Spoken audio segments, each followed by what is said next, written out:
Olá, seja bem-vindo ao nosso curso de História da Igreja, módulo 2. Meu nome é João França, seja bem-vindo a esse estudo, que é um estudo bastante interessante sobre a história da Igreja, a segunda parte sobre a história da Igreja, tá bom? Se você faça três ações, ou triplo C, né? Você curte, comenta e compartilha este vídeo para que outras pessoas tenham acesso a este conteúdo, tá bom? Nessa nossa segunda fase, nós vamos considerar de modo particular, de modo pontuado, né, as questões relacionadas à história do cristianismo, que ela nos reserva quanto ao futuro e quanto aos caminhos que a igreja cristã há de tomar daqui para frente, né? Então, essa é a ideia que nós vamos desenvolver a partir de hoje. Nesta fase, nós vamos avançar da Idade Medieval para a Idade Contemporânea, na qual nós estamos inseridos como igreja, e este longo percurso será apresentado de maneira lacônica, para que possamos assim ter uma visão geral da história do cristianismo, da história da igreja, para que você possa de fato ter uma visão mais ampla da história cristã. Então, cristianismo na Alta Idade Média, ano 466 ao ano 1054 depois de Cristo. Aqui eu vou ter o seguinte, vamos ver primeiro a questão da queda de Roma. O Império Romano ele cai, ele rui, e o aspecto que se destaca aqui é o seguinte, é que a cidade de Roma, a capital do Império Romano do Ocidente, foi conquistada em 476 pelo rei bárbaro Odoacro, né? Da tribo de Relos. Né? A queda final de Roma ela ecoou pelo mundo inteiro como uma propaganda da chegada de uma nova época em que não mais havia no Ocidente um império unificado, mas sim dezenas de pequenos reinos que lutavam entre si. Agora a unidade do império cai para dar lugar a várias tribos, a vários impérios, a vários conquistadores de impérios em relação a outros, né? Nesse contexto, você vai ter a ideia do nascimento do que nós chamamos de idade medieval. A idade medieval, né, ela nasce exatamente a partir dessa perspectiva. E aí ela passou a ser conhecida na história como a Idade das Trevas. E a pergunta é por que é a Idade das Trevas? E a resposta está exatamente aqui, gente. A Era das Trevas é visto como entre os séculos, né, que nós vamos abordar, as guerras, as intrigas, as disputas entre territórios de maneira incessante. Primeiramente os bárbaros germânicos tomaram os territórios do Império Romano, quando estes estavam se estabilizando em seus reinos por volta do século VIII, três terríveis invasões novamente semeiam o terror e a desgraça no mundo conhecido.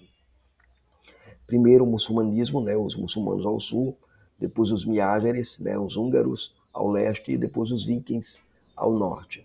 Nessa configuração da Idade Medieval, da Idade das Trevas, surgem três movimentos significativos que vão dar uma nova guinada para o rumo da história.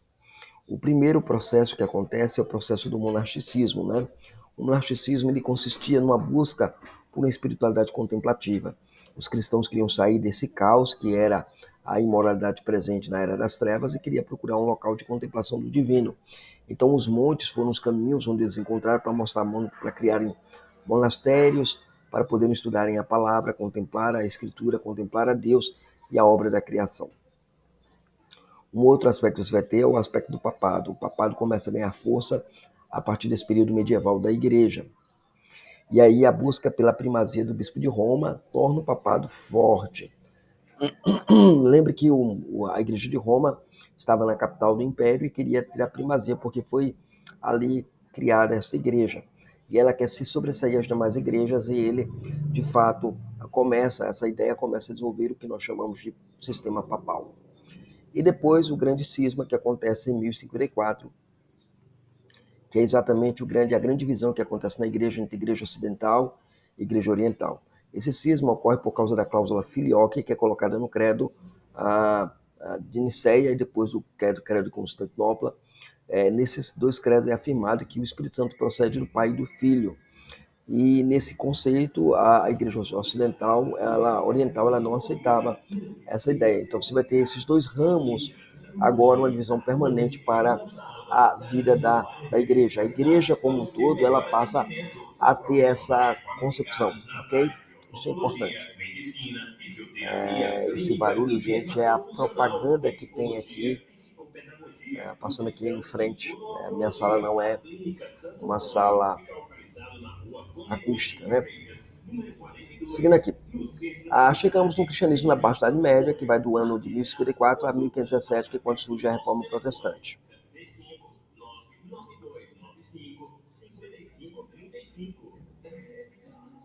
E aí você vai ter um ponto muito interessante na relação, que é a teologia e a arquitetura. Veja, os templos da época, agora no período em que você tem aqui inserido, é que na Baixa Idade Média, os templos e a estrutura gótica eram conhecidos como Bíblias de Pedra. Por quê? Porque visto que várias lições que se aprendiam apenas com a leitura do Evangelho aparecem nas paredes desses templos. Por exemplo, a leveza nos indica a sublime misericórdia de Deus. A leveza, a pintura e tudo mais apontava isso. A verticalidade, sua grandeza, a luminosidade, o seu pleno poder. Nos vitrais das catedrais, né, eram contadas as histórias dos santos, dos papas e dos mártires. Você olhava para os vitrais, tinham as histórias contadas, desenhadas, pintadas, estabelecidas. Os quadros começam a aparecer nesse sentido, e aí que inspiravam os peregrinos a uma vida de fé e devoção a Deus. Então, se torna agora, a arquitetura se torna o instrumento de produzir teologia para o povo comum, o povo simples que não tinha acesso ao conhecimento. Adicionado a isso, estava lá a missa em latim e tudo mais. Toda a estrutura da igreja estava voltada para o alto clero. Mas como fazer com aqueles que não são do alto clero? Deveria usar um meio pedagógico que pudesse dar acessibilidade a eles ao conhecimento. E aí acabaram criando o que nós vamos chamar aqui de arte sacra. E a arte sacra, nesse sentido da própria arquitetura, acaba tendo uma influência da teologia. Muito bem. E aí você tem o início das ideias reformistas a partir dessa perspectiva, né? Porque quando você começa a olhar que aquilo ali só estava emburrecendo as pessoas e não conhecer mais profundamente a escritura, e aí você vai ter um grande problema nesse conceito, que começa a perguntar-se, vem cá, mas a igreja só é isso? A igreja só tem isso para ensinar? Essa é apenas a pedagogia da igreja? E aí começa a ter um ponto interessante. Os monges de Cluny tinham um ideal elevado da piedade cristã, eram rígidos em suas ideias de obediência e submissão, e por isso muitas pessoas inconformadas com a corrupção generalizada do clero de então fortaleceram suas fileiras, né? Eles acreditavam que a simonia, que era a venda dos cargos religiosos, baseados naquela estrutura neotestamentária lá, quando Simão Mago tenta comprar os dons do Espírito Santo de Pedro, e ele acaba recebendo a punição de Deus nesse sentido, e aquela prática ficou conhecida como simonia, né? A palavra simonia vem de Simão o Mago. Era um dos principais fatores que corrompiam a igreja e por isso condenavam veementemente. Além disso, a obediência absoluta dos monges aos abades representava, de alguma forma, a submissão que a igreja deveria ter ao Papa, devendo isso também manter a ordem e a decência na instituição, porque havia muita corrupção entre os papas, né? Um exemplo desse é o Alexandre VI, que ele é o chamado lá o Borgia, né? O famoso Borgia. Ele e sua família havia corrompido de fato toda a estrutura papal da época, e isso havia sido de vários papas. Então, a corrupção era generalizada. Isso começou a trazer ideias reformistas no meio do povo, no meio da igreja. Aqui nós temos o seguinte: nesse conflito tudo surge uma questão de quem tem o poder.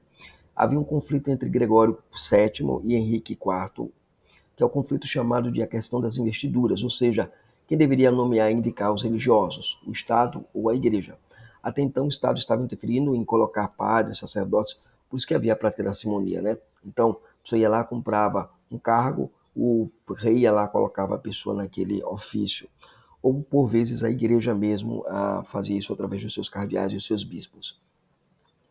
Desde a primeira aliança entre o Estado e a igreja, iniciada por Constantino, muitos governantes recebiam da igreja o direito de nomear, ou pelo menos de indicar religiosos a cargos eclesiásticos. Então, quando houve a união de igreja e Estado, o líder do Estado ele tem agora o poder de fazer a nomeação, nomear as pessoas para cargos religiosos específicos. Aqui você tem o surgimento das ordens, né? Nisso vai surgir as ordens. As ordens elas vão surgir nesse contexto aqui. A primeira ordem que você vai conhecer é a Ordem dos Franciscanos, fundada por São Francisco de Assis. E depois você vai ter a Ordem dos Dominicanos, fundadas por Gusmão Domingos. E essas ordens elas são criadas com pontos específicos. Por exemplo, os franciscanos tinham a ideia de cuidar dos pobres e os dominicanos tinham o devido cuidado à pregação e ensino da palavra. Esses dois ramos do cristianismo, como sociedades e ordens internas na igreja, começam a fragmentar a igreja a partir dessas ordens, né? Um tinha um ideal, o outro tinha outro ideal. O interessante nisso tudo é que, com o passar dos anos, os franciscanos dominicanos tornaram-se os principais mestres das universidades e escolas teológicas na época. Porém, a teologia de cada um diferia consideravelmente, enquanto que os franciscanos, o que é que eles faziam? Eles iam com certa desconfiança qualquer reflexão mais profunda e inovadora, conformando-se à doutrina já conhecida e ao misticismo, ou seja, o que está na teologia, o que está definido para nós está tranquilo, nada de filosofia, nada de se aprofundar, nada de estudar com profundidade as questões relacionadas ao dogma, à teologia, à vida cristã. Refletir sobre isso não era necessário, né? Muito bem, e os dominicanos tiveram entre os seus membros o maior teólogo da Idade Medieval, que é Tomás de Aquino. Tomás de Aquino passa a ser conhecido como o ângelus da igreja, aquele que vai dar um fôlego à doutrina da igreja romanista. E aí você tem o surgimento da teologia escolástica, né? A teologia escolástica, ou escolasticismo, foi um tipo de abordagem teológica que procurou basear-se em uma lógica racional e filosófica.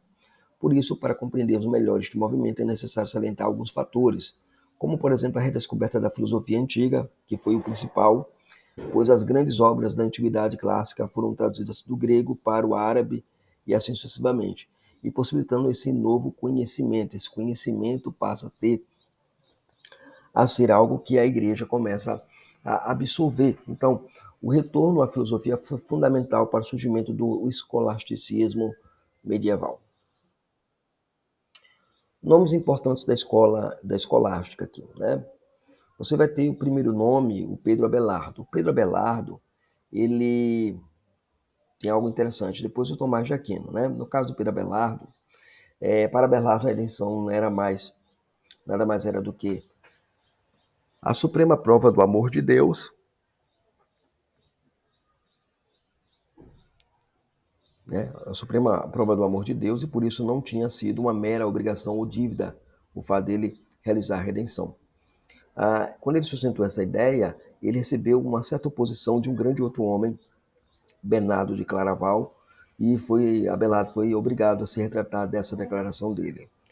A sua maior contribuição na área da teológica foi sistematizar as doutrinas dos pais apostólicos de uma maneira a confrontá-las, mostrando também as suas contradições. Então, Pedro Abelardo ele tem exatamente essa dinâmica muito interessante, né? Um outro caso é o caso do Tomás de Aquino, como nós já falamos. A atual teologia católica romana encontra nele o seu grande sistematizador. Ele conseguiu harmonizar, né, como poucos, a razão aristotélica e a fé cristã. Nesse desafio, ele percebeu que a fé e a razão não necessariamente deveriam andar juntas, mas que cada qual pode seguir o seu próprio caminho. E percebe que há pontos nos quais a razão não tem como fugir diante da fé, pois o filósofo não poderia, por exemplo, explicar a criação do mundo, mas o teólogo, pela fé, cria que Deus fez todas as coisas, e essa separação, de certa forma, anunciada por ele, posteriormente acabou fazendo esse conflito entre ciência e fé se tornarem rumos bastante distintos na vida acadêmica e religiosa. Então você vê lá Tomás de Aquino sendo o grande propulsor de todo o desenvolvimento teológico da igreja romanista como um todo. Um outro nome que aparece é o Guilherme de Ockham, né, um grande filósofo. E o Guilherme de Ockham, para este filósofo, as coisas existem, servem de referência para ideias que temos sobre o mundo. Ou seja, é como se ele pegasse a filosofia platônica e colocasse na sua teologia, né? Ou seja, o mundo ideal, o que está lá no mundo ideal são referências para aquilo que nós podemos ter sobre este mundo, né? Por isso, o que não poderia ser mostrado na realidade objetiva e concreta não poderia ser racionalmente explicado.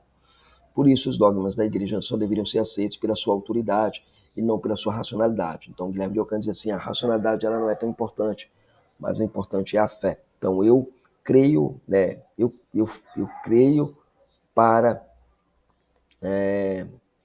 acreditar, né? Eu creio para poder acreditar, né? Então, é a ideia da fé, mais a razão.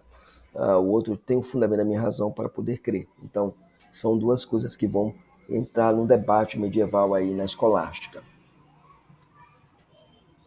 Aí você vai ter agora o ponto das crises presentes na igreja. né? A primeira crise que acontece é a chamada decadência do papado. O papado é tão corrompido que ele decai. Há um período na história da igreja que você vai encontrar 3 papas em uma Roma, né? Então, um na França, outro na Itália e Inglaterra, e você vai ter vários papas aí, esses 3 papas aí, uma guerra. Então, também há a imoralidade no papado que é confirmada na história da igreja. Então, você terá exatamente essas crises muito presentes na igreja. Um outro caso que você vai ter é a crise conciliar, porque quando você se tentou parar os abusos do Papa, nesse sentido da imoralidade, se criou a ideia de conciliar, o concílio se tornaria infalível. Isso causou alguma celeuma na igreja e acontece a crise conciliar exatamente por causa disso, porque as pessoas não querem que os concílios determinem isso, porque já tem a figura do Papa no cenário. O que precisa é fazer com que qual Papa deveria ser de fato o Papa e que o Papa deveria ser escolhido pelos cardeais dos concílios no conclave. Essa foi o grande problema que se enfrenta na era conciliar. Nessa era conciliar, o que vai acontecer? Vai surgir os chamados pré-reformadores. Os pré-reformadores, gente, eles foram homens que antecederam a reforma. E você tem aí o John Wycliffe, nascido no início do século XIV, durante o cativeiro babilônico, logo destacou-se como um grande mestre e orador por um momento, né, em um momento de grande insatisfação da própria igreja. Ele acreditava que o Estado deveria governar e controlar os excessos da igreja, né, que a Bíblia deveria ser lida e aprendida por todas as pessoas, a ponto de ele contribuir e concluir uma tradução em inglês em 1380.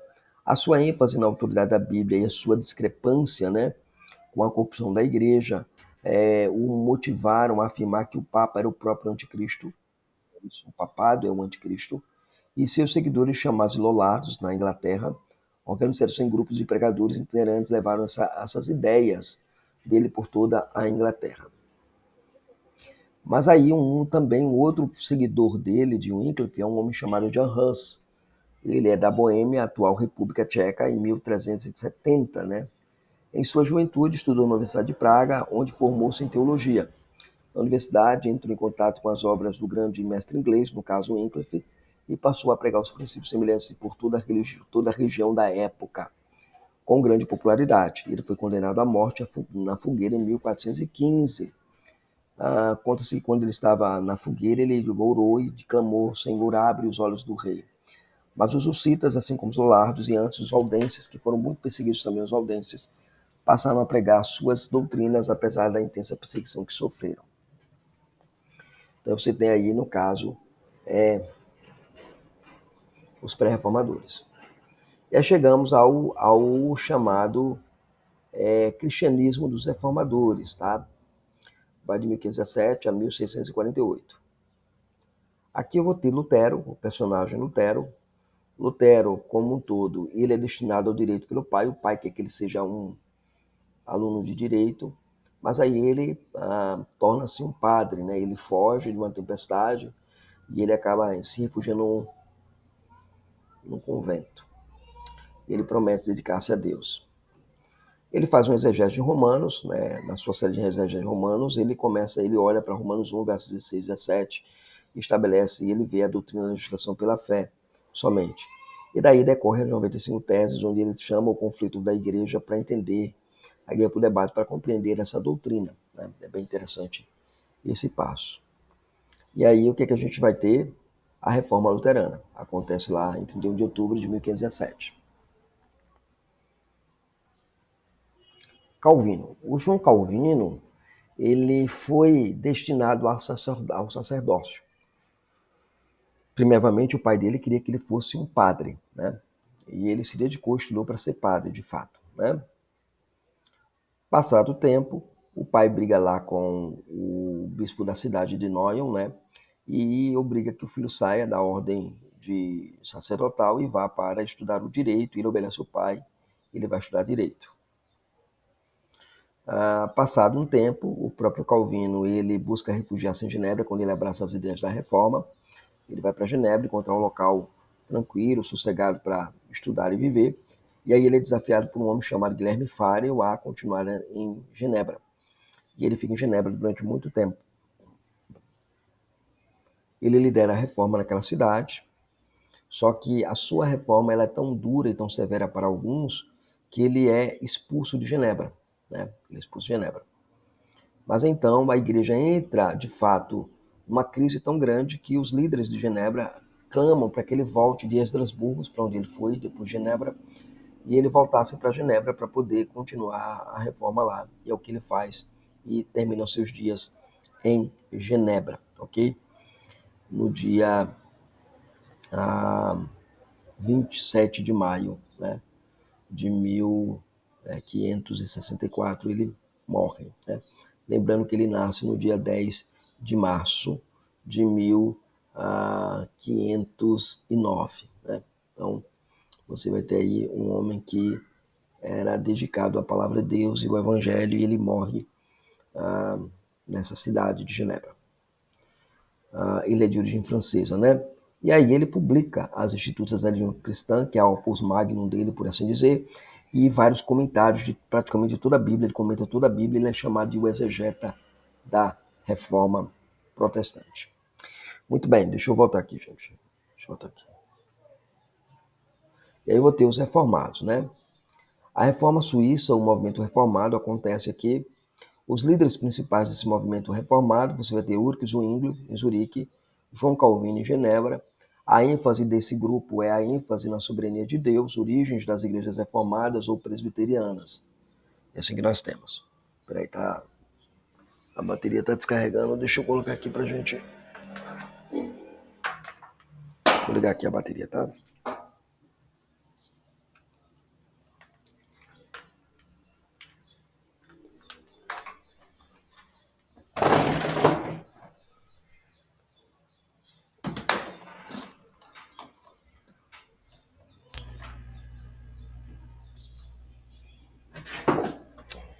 Muito bem.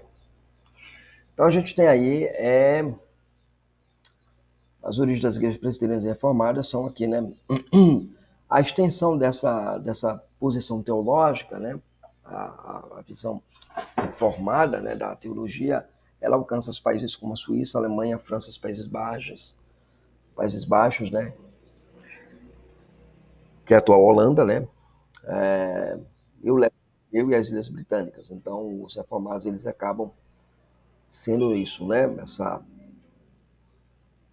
Essa dinâmica. Deixa eu voltar aqui. Rapaz. Eu vou ter aqui o Zwingli, né, e o Calvino como personagens.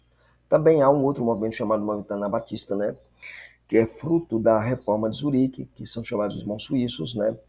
Esse grupo anabatista é liderado inicialmente por Felix Manson, Corn Grambel e Menon Seymour. Inclusive eu tenho um trabalho onde eu falo sobre a reforma radical, né, e de modo particular Menon Seymour, né. A reforma radical, ou seja, a ruptura total com a velha ordem religiosa, a começar com a prática batismal, né. No caso, os anabatistas, eles eram contra a tradição reformada, né, e contra a tradição católica romana, né. Então, tanto nas estruturas eclesiológicas, quanto nas estruturas administrativas sacramentais, né. Eles olhavam para o batismo como algo diferente, né. Eles são os primeiros a inovarem com a imersão, né. Eles passam a ser imersionistas e eles passam a ser rebatizadores, por isso que a ideia de anabatista, né. Eles são rebatizadores.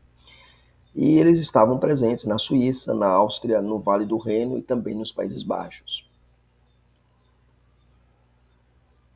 Deixa eu voltar aqui. E esse é o Menon Seymour, que é o fundador da igreja menonita, né?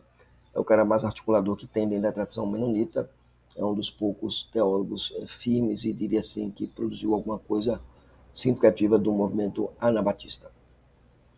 Muito bem, a reforma inglesa.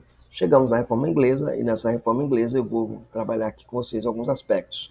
Primeiro, entender os antecedentes históricos da própria Constituição de Fé de Westminster, que é quando nasce a Constituição de Fé na reforma inglesa, né, de Westminster. Primeiro, a igreja católica, né, a igreja católica, a Inglaterra católica. A igreja havia sido católica romana, né, na Inglaterra, até o ano de 1534, mas o Henrique VIII rompeu com essa tradição e assim criou a Igreja Nacional da Inglaterra, conhecida como Igreja Anglicana. Desta feita, o rei passou a ser o líder supremo da igreja, embora houvesse rompido, né, com a igreja nacional, né, esse rompimento com a igreja católica e a igreja nacional, ainda ficou com a teologia católica romana como expressão da sua fé.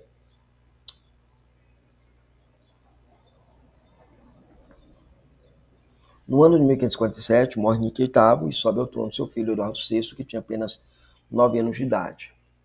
Aos cuidados desse homem aqui chamado Eduardo Seymour, Duque de Somerset, que era o tio de Eduardo. Ele, sob a influência de seu tio, o Duque de Somerset, que era simpatizante do protestantismo, ou seja, era protestante, ele vai fazer reformas significativas, né? O Heinrich e aqui o Eduardo VI aqui, né? Muito bem. O que acontece? O Eduardo VI implantasse reformas significativas na igreja inglesa, entre muitas citamos administrar-se sobre ambas as espécies, o vinho dado aos leigos, ao povo, permitiu-se o matrimônio do clero, foram retiradas as imagens das igrejas. Aí você tem a história do cristianismo nesse contexto aqui, né? Muito bem. Aí no avanço da teologia da reforma, a elaboração da sob liderança de Thomas Cranmer, né? Dois importantes documentos são elaborados, em ambos influenciados pela teologia calvinista, os 39 artigos da religião e o livro comum de oração. Várias outras reformas foram realizadas, tendo-se a impressão de que a fé protestante iria de alguma forma triunfar na Inglaterra. Todavia, a morte prematura do rei, em 1553, interrompeu bruscamente este processo, né? E aqui você tem Thomas Cranmer, né? Thomas Cranmer é um cara que vai por causa de algumas coisas. Após a morte de Eduardo VI, sob o poder a sua irmã, chamada Maria Tudor, conhecida também como Maria Sanguinária. Católica romana de devoção, desejou levar de volta a Igreja da Inglaterra para Roma, e ela matou muito protestante, ela perseguiu muito protestante. Tem um filme, inclusive, que vai tratar disso, chamada Bloodmore, né, a Rainha Sanguinária. E você vai ter aqui também a estrutura. Muitos líderes religiosos foram mortos, incluindo o próprio Cranmer, na fogueira por serem protestantes. Muitos outros, né, foram exilados ou expulsos da Inglaterra. Uma boa parte desses foram para a cidade de Genebra, na Suíça, onde o reformador João Calvino tinha grande influência e ensinava a palavra de Deus. Eu tenho aqui João Calvino e tem uma cidade de Genebra de Calvino. E aí muitos desses ingleses, né, que estavam lá em Genebra, absorveram bem o ensino da fé reformada, e depois de um longo tempo após a morte de Maria Tudor, eles retornam, né, sobe ao trono a Elizabeth, né, Elizabeth Tudor, e para um reinado longo de 45 anos. Ela tinha inclinações protestantes e logo após ela concedeu a permissão dos protestantes exilados de retornarem para a Inglaterra, né? Então esses protestantes voltam para a Inglaterra com uma visão de um culto puro, de um culto bíblico, de um culto centralizado em Deus e na palavra. E aí os puritanos são os pais da chamada Confissão de Fé do Westminster, que é criada nesse processo. Nesse processo todo surgiu um movimento que era apegado à teologia calvinista. Eles queriam uma igreja pura, um estado puro, um culto puro. Daí eles foram pejorativamente chamados de puritanos, né? De puritanos. Então eles queriam uma igreja pura, um estado puro e um culto puro. Veja, os puritanos, um escritor, lembra-nos que é o Lloyd Jones, ele lembra que o puritano não podia ficar satisfeito com a igreja, como a igreja da Inglaterra, parcialmente reformada, mas desejava uma igreja plenamente reformada. E era isso que os puritanos queriam, né? Nenhum traço de romanismo na igreja. Então, o que é puritanismo? Veja, mais uma vez, Lloyd Jones diz que o puritanismo foi parte do movimento da reforma protestante na Inglaterra. Começou especificamente como um movimento especificamente eclesiástico e começou como uma reforma litúrgica, mas desenvolveu-se numa atitude distinta em relação à vida. Aqui é o Reagan que nos lembra isso. O Lloyd Jones diz, olha, o puritanismo verdadeiro e o sustento se acha último e finalmente no presbiterianismo. Veja, o Reichman, ele lembra que o puritanismo é um movimento religioso que abarca vários grupos especificamente. Mas o Lloyd Jones, no seu livro Os Puritanos, Suas Origens e Seus Sucessores, vai dizer que é o presbiterianismo que expressa muito bem a ideia do puritanismo. E aí, após a morte de Elizabeth, né, sobe ao poder Tiago VI da Escócia, filho de Maria Stuart, educado como presbiteriano na Escócia, tornou-se Tiago I da Inglaterra. Todavia, queria manter um sistema episcopal eclesiástico e assim decepcionaram os próprios puritanos. Tiago foi sucedido por seu filho Carlos I. Lembra que Tiago I é o rei James, né? O rei que é a King James, a famosa King é a versão que o rei Tiago autoriza a ser usada nas igrejas, né, em inglês, para que o povo tivesse acesso à palavra de Deus. Porém, ele queria manter um controle episcopal, querendo aí acabar com a noção eclesiástica presbiteriana. Quando Tiago ele morre, o seu filho Carlos I, que é católico, apostólico, praticante, ele quer trazer de volta a igreja para a fé romana, né? Deixa eu sair aqui, gente, só para vocês verem a cara lá do Tiago I, tá? Esse é o Tiago I, conforme vocês estão vendo aí, tá? Tiago I. Muito bem, seguindo aqui, seguindo aqui. E aqui você tem o Carlos I, que é o pai de Tiago, o filho de Tiago I. Muito bem, o que vai acontecer aqui, gente? Vai acontecer o seguinte, que Carlos I era um católico romano decidido e ele desejava fazer com que a igreja da Escócia e da Inglaterra se tornasse uma igreja governada pelos bispos e assim destruir a noção presbiteriana da Escócia. Carlos I se tornou alvo dos escoceses que se uniram aos ingleses e derrotaram o rei. Há um filme que é chamado Morte ao Rei que vai retratar isso com muita propriedade. Vale a pena você dar uma olhada e uma assistida nesse filme. Aqui é bom lembrar que Oliver Cromwell ele é o líder do exército inglês que derrota Carlos I, né? E aí é interessante como isso acontece. E aí ele coloca a igreja presbiteriana, né, como a igreja nacional da Inglaterra por um ano, mas gerando um certo desconforto entre os independentes, porque Cromwell ele era independente e não presbiteriano. Então você vai ter essa questão desenvolvida. E aí, quando Cromwell morre, Ricardo assume o poder, né, Ricardo, filho de Cromwell, mas ele não tem a habilidade de manter a unidade da igreja e acaba perdendo a oportunidade de transformar a reforma. E Carlos II volta e todos os puritanos são novamente perseguidos e a igreja da Inglaterra volta a ser a igreja nacional de então. O parlamento inglês decidiu convocar uma assembleia para tratar das questões pertinentes ao culto, à teologia e ao governo da igreja da Inglaterra. Foram convocados 121 teólogos, as mais pessoas distintas a constituir essa assembleia eram citadas na convocação e compreendiam a flor da igreja naquela época. Lembram Charles Roger no seu comentário, o Alexander Roger, no seu comentário à Confissão de Fé de Westminster. Nesse contexto, a Assembleia de Westminster acontece, e é bom lembrar que inicialmente a Assembleia recebeu a incumbência de revisar os 39 artigos da religião, criados por Cranmer, né? E o livro comum de oração para tirar deles os vestígios de arminianismo e catolicismo romano. Isso é o nosso querido Sr. Michael Lucas, no seu livro Cristão Presbiteriano, ele vai explicar esse ponto interessante. Um outro detalhe que se destaca aqui para nós é que a Assembleia de Westminster iniciou seus trabalhos na majestosa abadia de Westminster, né, em Londres, no dia 1º de julho de 1643, e continuou a atividade durante 5 anos e meio. Né. E aí, quais foram os documentos que foram produzidos nessa Assembleia? Os documentos produzidos nessa Assembleia foram os seguintes: a Confissão de Fé de Westminster, o Catecismo Maior de Westminster e o Breve, o Diretório de Culto, a forma de governo eclesiástico, a ordenação eclesiástica também estava inserido nisso, e um saltério para se cantar os salmos no culto público presbiteriano. Esses documentos moldaram para nós o pensamento e a teologia e piedade presbiteriana como um todo.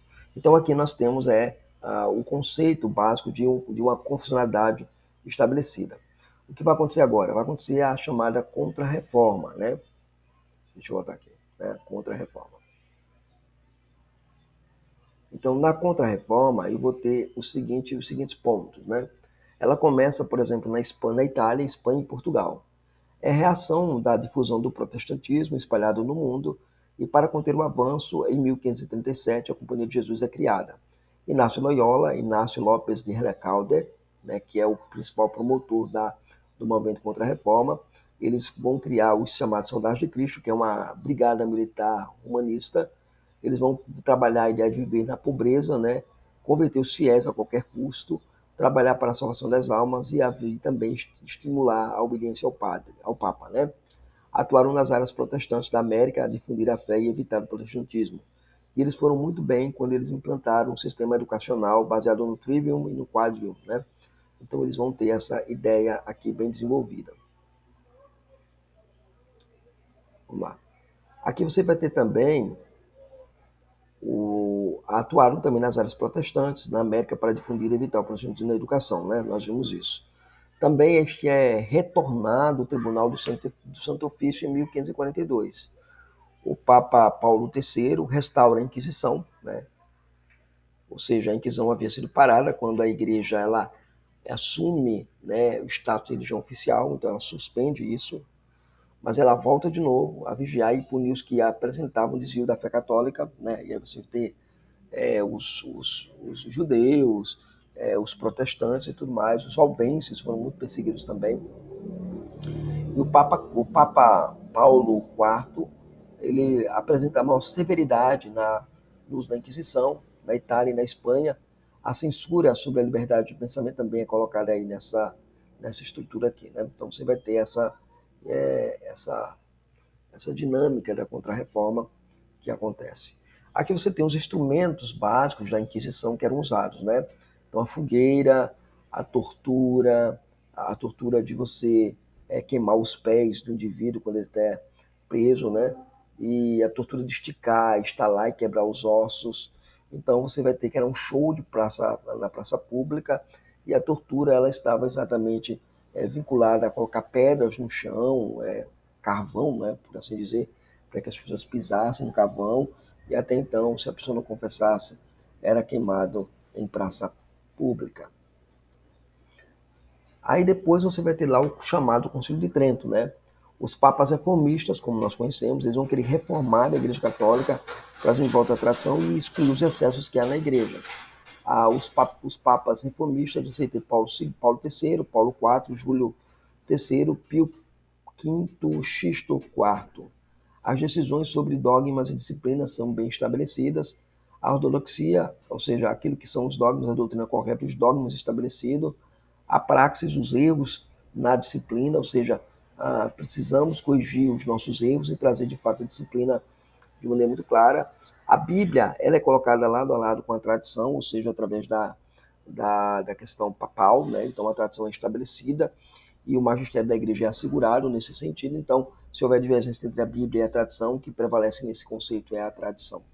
A salvação ela está relacionada com a prática de boas fé, de fé e obras, e não de fé somente. Então você tem que ter exatamente isso.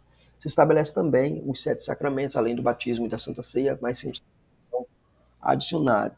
E a doutrina da transubstanciação ela é afirmada aqui com a presença real de Cristo na Eucaristia, no sentido de transubstanciação. Também se estabelece né, da invocação à Virgem e aos santos. A Bíblia de São Jerônimo, a Vulgata Latina, se torna a Bíblia padrão e é tida como inspirada também. E o católico fiel deve ter obediência ao Papa, que é o pai dos pais. A palavra Papa significa isso, né? As disciplinas, ou seja, como deve ser feito, o latim nos ofícios religiosos, o culto deve ser em latim. O celibato clerical é algo obrigatório agora para os padres. A proibição de acúmulo de cargos eclesiásticos, não há acúmulo de cargos eclesiásticos, uma pessoa não é padre e bispo ao mesmo tempo. O clero tem que ter uma vida exemplar. O padre, para ser padre, a partir dos 25 anos. O bispo tinha que ter a idade mínima de 30 anos.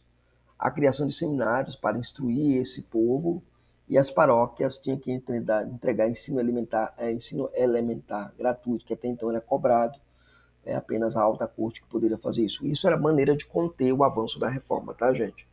Como a reforma oferecia escola e educação religiosa gratuita, e quem financiava essas escolas eram os ricos da igreja ou as pessoas que queriam doar para a igreja. Basta você estudar a história da reforma em Genebra, você vai ver exatamente como isso funciona. Há um livro chamado do meu amigo Everton Barcelos Toca Chiques, né, que é Pastoreando no Rebanho de Deus, a Teologia de João Calvino, um livro muito bom saído este ano. Então vale a pena você dar uma lida e conhecer mais sobre esse aspecto, né? As consequências da Contra-Reforma, o que é que vai acontecer?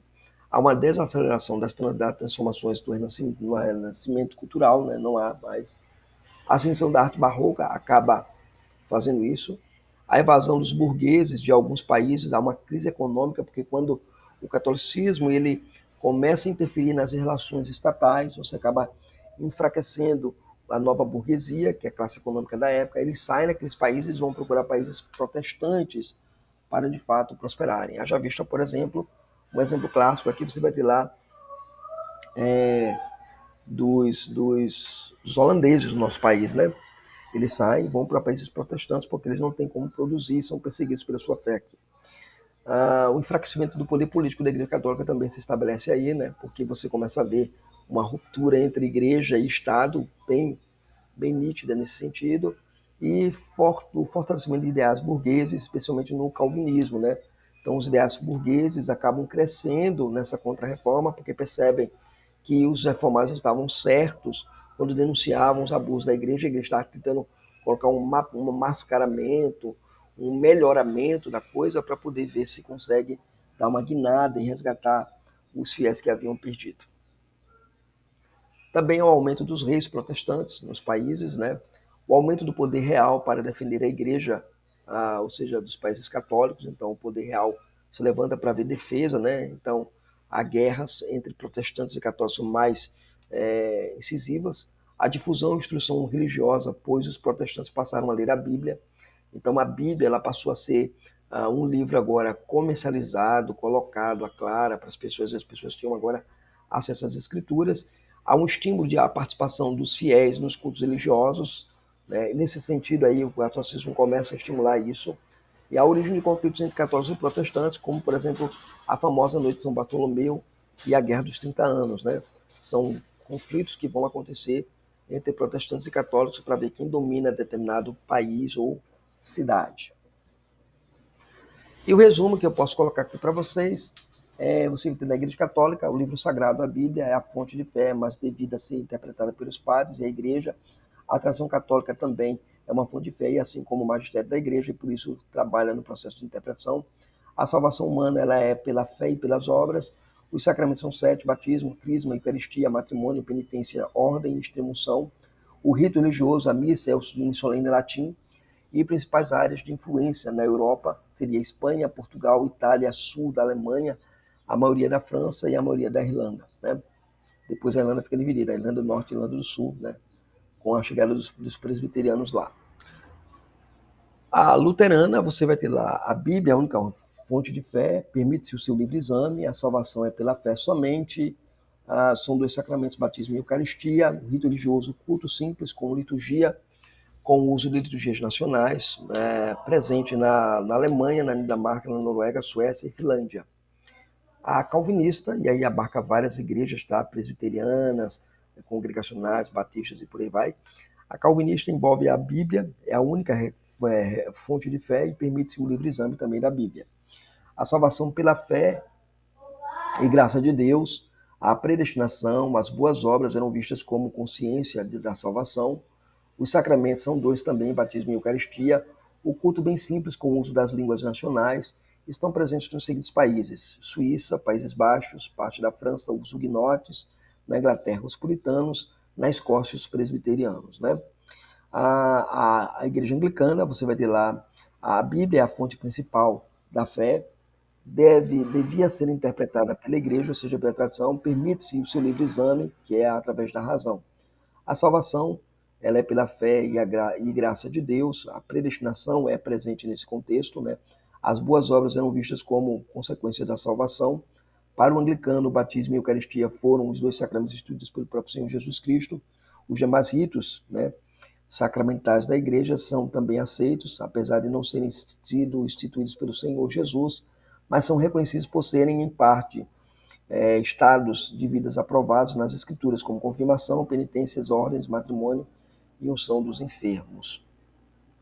O rito religioso, o culto é conservando a forma católica, a liturgia, a hierarquia da igreja, e o uso da língua nacional, nesse caso o inglês, né?